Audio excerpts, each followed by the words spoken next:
Saat ini kita sudah bergabung dengan salah satu warga negara Indonesia yang telah kembali dari Israel pasca serangan Iran Israel. Ada Elfries Sirait melalui sambungan Zoom. Selamat malam Mas. Mas Elfries. Selamat malam Mbak Priska Clarissa. Selamat malam. Tolong diceritakan waktu itu Mas Elfries kemana dan kapan pada saat ke Israel? Ya, terima kasih Mbak Priska. Ya, terima kasih juga untuk Kompas TV yang bisa memberikan kesempatan bagi kami untuk memberikan cerita yang sungguh luar biasa Ya. ketika kami bersama rombongan yaitu melakukan ziarah keagamaan atau yang sering dikenal dengan Holy Land. Nah, waktu itu kita rencananya itu tanggal 8 sampai dengan tanggal 14. Ya. Nah, tiba saja pada saat tanggal 13 itu hari Jumat subuh pagi waktu Yerusalem, tiba-tiba Israel menyerang yaitu Iran. Nah, tadinya rencananya kami Jumat malam itu pulang, tiba-tiba karena Israel menyerang Iran, hasilnya bandara ditutup. Oh. Maka otomatis kami tidak bisa kembali sesuai dengan schedule gitu. Jadi akhirnya kami harus terdampak di situ, kami harus melihat, menyaksikan perang itu di depan mata kami sendiri, melihat misil-misil rudal-rudal itu berterbangan di langit di wilayah Israel. Nah, itu situasi yang begitu ya tidak biasa buat kita di Indonesia. Tapi itu menjadi ya momen yang tidak akan pernah terlupakan buat kami semua. Pada saat Israel awal menyerang Iran, apa pemberitahuan yang diberikan kepada Mas Elfries dan kawan-kawan di sana dan warga negara Indonesia yang sedang berada di Yerusalem? Ya biasanya dia akan langsung otomatis ke handphone, dia ada peringatan, langsung kita semua handphonenya langsung ada peringatan gitu. Lalu juga ada sirene, dan kalau kita di hotel itu akan ada announce, ada pengumuman bahwa segera masuk bunker. Nah, kita selama di Israel itu kurang lebih 3 hari mengalami situasi yang berat itu. Setiap serangan itu selalu tengah malam, mulai dari jam 12 sampai dengan jam 3 atau jam 4, itu kita bisa 3 sampai 4 kali keluar masuk bunker gitu Mbak Friska. Untuk warga selain Israel, apakah ada bunker dan di mana posisinya waktu itu Mas Elfries, tolong ceritakan. Karena dalam beberapa berita yang kita lihat itu kan banyaknya untuk warga negara Israel ya. Nah, untuk pihak lainnya seperti apa? Ya, di mana tempat kita menginap kalau kita di hotel atau di apartemen, biasanya itu mereka selalu sediakan bunker-bunker itu. Kayaknya memang sepertinya sudah terbiasa seperti itu, maka otomatis ketika ada sirene, ada himbauan tadi, kita semua disarankan mengikuti protokol yang ada, kita harus masuk bunker. Nah, kira-kira 10 sampai 20 menit kalau sudah aman, kita masuk lagi ke kamar, nanti ada serangan lagi, kita akan kembali lagi ke bunker. Jadi itu peristiwa yang mencekam ya dan tidak mengenakan, dan bagi kami orang Indonesia yang tidak terbiasa berperang ya justru itu sesuatu yang ya menakutkan juga gitu. Iya, pada saat itu 3 hari ya Mas Elfries ada di Yerusalem. Bagaimana kontak dengan pihak kedutaan dan apa saja arahannya selama 3 hari menunggu kepastian itu? Ya, jadi dari hari Jumat sampai hari Minggu kami itu ada di Yerusalem, tepatnya di Grand Court Hotel Jerusalem. Dan hari Minggu kami dapat kabar baik, ya kami berterima kasih kepada Bapak Presiden Prabowo Subianto, yaitu melalui Pak Hasim Joyo Hadikusumo, yaitu Ibu Pendeta Darniati Pariaji, Gembala Sidang Gereja Tiberias, juga Pendeta Argo Pariaji, Pendeta Aristo Pariaji menghubungi Bapak Hasim Joyo Hadikusumo, lalu Pak Hasim menelpon Kementerian Luar Negeri, yaitu Menteri Luar Negeri Pak Sugiono, lalu Pak Sugiono mengontak yaitu stafnya, dan kementerian mengontak Kedubes Indonesia di Yordania Pak Ade Patmo, dan Pak Ade Patmo juga mengutus stafnya yaitu Pak Ibrahim, dan itu prosesnya sangat cepat sekali karena teorinya kami nggak bisa keluar karena kami nggak punya visa on arrival. Maka dengan bantuan Kedubes yang begitu cepat, begitu membantu, mendampingi kami, sehingga kami bisa melewati yaitu Allenby border dengan mudah, dengan cepat, dan kami bisa masuk kota aman dengan tenang, dengan ya nyaman, kira-kira gitu Mbak. Bersyukur bisa akhirnya kembali ke ke tanah air ya Bang Elfries. Nah, bisa digambarkan pada saat 3 hari itu tadi ada komunikasi yang lancar, kita patut bersyukur. Tapi di sisi lain bagaimana Bang Elfries menggambarkan situasi kota Yerusalem saat itu? Dan pada saat bertahan di bunker, apa saja yang dilakukan bersama dengan rombongan lainnya? Ya, jujur waktu di bunker itu ya kita bukan hanya orang Indonesia, ada orang Amerika, ada orang Spanyol, juga ada orang Amerika Latin.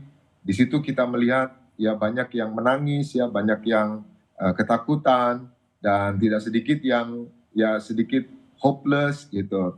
Nah itu Ya. memang situasi yang buat kita orang di luar Israel itu sesuatu yang mencekam karena kita melihat sendiri. Sampai anak saya masih sekolah, Mhm. dia merekam sendiri. Jadi waktu saya masuk bunker, saya cari anak saya nggak ada.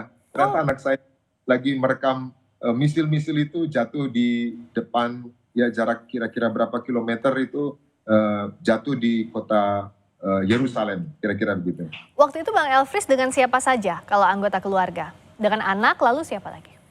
Ya, jadi kita rombongan dari gereja ada 42 orang. Ah, Nah, saya bersama istri, anak 4 orang, ditambah jemaat kami yang berziarah di Yerusalem, Israel. Nah, kita 42 itu semua terdampak. Tapi puji Tuhan, terima kasih sekali buat pemerintah, Presiden Prabowo Subianto yang begitu cepat, begitu tanggap, ya memperhatikan yaitu warganya WNI yang terdampak perang ini, ya. sehingga kami bisa dimudahkan. Dan hari Rabu kemarin kami sudah tiba di Bandara Soekarno-Hatta dengan aman, dengan Ya. damai, sehat. Puji Tuhan. Rasanya pasti berbeda ya melihat langit Bandara Soekarno-Hatta sebelumnya dengan saat hari Rabu itu ya, karena pernah merasakan di tengah konflik yang terjadi, di tengah perang yang terjadi, ternyata masih bisa menjejakkan kaki di tanah air. Tapi Bang Elfries, saya penasaran seperti apa sih kondisi di bunker, karena tidak terbayang bagaimana kondisinya, dan di bunker itu bisa digambarkan seberapa luas misalnya, lalu ada apa saja di dalam bunker itu Bang? Ya, jadi memang ketika di hotel kami itu ada beberapa bunker, setiap hotel, setiap lantai itu ada beberapa bunker, Hmm. ya seperti juga shelter bomb gitu. Jadi memang tidak seperti ya yang dibayangkan di bawah tanah, tapi memang ini bunker yang dibuat di setiap lantai itu, dan itu safety sekali.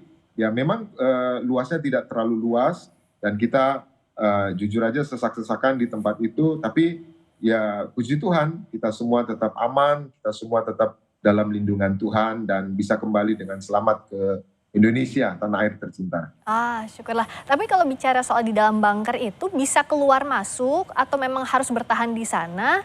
Lalu bagaimana dengan logistiknya, kebutuhan makanan, kebutuhan lainnya pada saat menunggu kepastian pulang ke tanah air?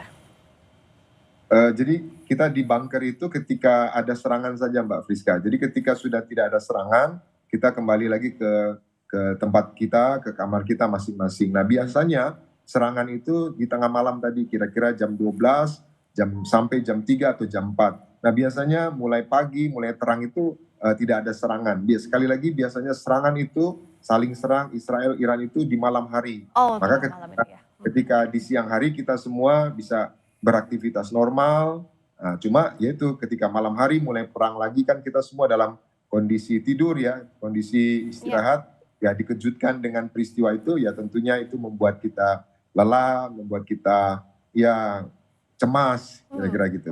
Jadi keseharian di Yerusalem salah satunya sudah terbiasa dengan potensi konflik apapun itu ya, sehingga ada bunker di setiap bangunan. Jadi di setiap bangunan, di hotel, di rumah itu memang sudah ada ya Bang Elfries? Sudah ada, iya. Hampir hampir semua bangunan itu sudah ada bunker atau shelter bom itu. Jadi memang sudah dimodif seperti itu, Mbak. Jadi memang mungkin karena sudah terbiasa dengan ya kondisi gawat darurat atau perang itu, maka setiap bangunan atau rumah itu akan ada bunker untuk tempat bersembunyi dari ancaman misil-misil tadi. Selain Bang Elfries dan jemaat yang bersama-sama untuk ziarah, apakah ada warga negara Indonesia yang lain pada saat itu di bunker yang sama misalnya, atau saat berlindung bersama-sama menunggu kepastian, ada warga negara Indonesia lain? Kebetulan warga Indonesianya waktu itu di tempat itu hanya kita, Oh. selebihnya dari Spanyol, dari Amerika tadi, dari Amerika Latin, dari beberapa negara Kolombia juga kita kumpul bersama di tempat itu. Apa yang diperbincangkan antara Bang Elfries juga dengan warga negara lainnya? Pasti menunggu di bunker, saya yakin ada percakapan di sana ya, ada saling bertanya atau saling bercerita soal untuk apa tujuan ke Yerusalem dan sebagainya. Apa cerita-cerita yang Bang Elfries dapatkan waktu di bunker? Iya, tentunya mereka juga, ada kegiatan pekerjaan, kita juga tanya beberapa, lalu juga ada yang ziarah keagamaan, dan tentunya waktu kita diskusi itu selain menanyakan, kondisi mereka atau aktivitas mereka di tempat itu, kita lebih banyak membicarakan, kejadian di saat itu, perang itu. Oh. Misalkan, ya misil-misil tadi sekarang di mana, lalu di mana yang kena, di mana yang, nah itu biasanya yang menjadi pembahasan kita. Jadi lebih fokus kepada situasi perang itu, Mbak Friska. Tapi pada saat masuk ke bunker itu ada misalnya rasa was-was atau panik atau tidak? Ya kan kita tidak terbiasa ya kalau di Indonesia kondisinya mendengarkan ada rudal atau ada misil apapun itu. Nah, apakah ada sedikit kepanikan misalnya atau memang sudah biasa ada protokolnya langsung masuk bunkernya di mana, titik kumpulnya di mana, seperti apa, Bang? Ya, waktu awal-awal kita mengalami perang itu jujur kita panik sekali dan belum terbiasa, ya, maka terkadang ya ada yang ketinggalan sendalnya, ada yang ketinggalan Oh, jaketnya, ada yang iya iya ketinggalan, pasti. ya. Tapi setelah hari kedua, hari ketiga kita jadi terbiasa, nah kita harus bawa selimut, kita harus bawa, sweater, kita harus bawa minuman, karena kalau sudah di bunker kita nggak boleh keluar, sampai dinyatakan kita aman, boleh kembali lagi ke, hotel atau ke kamar masing-masing.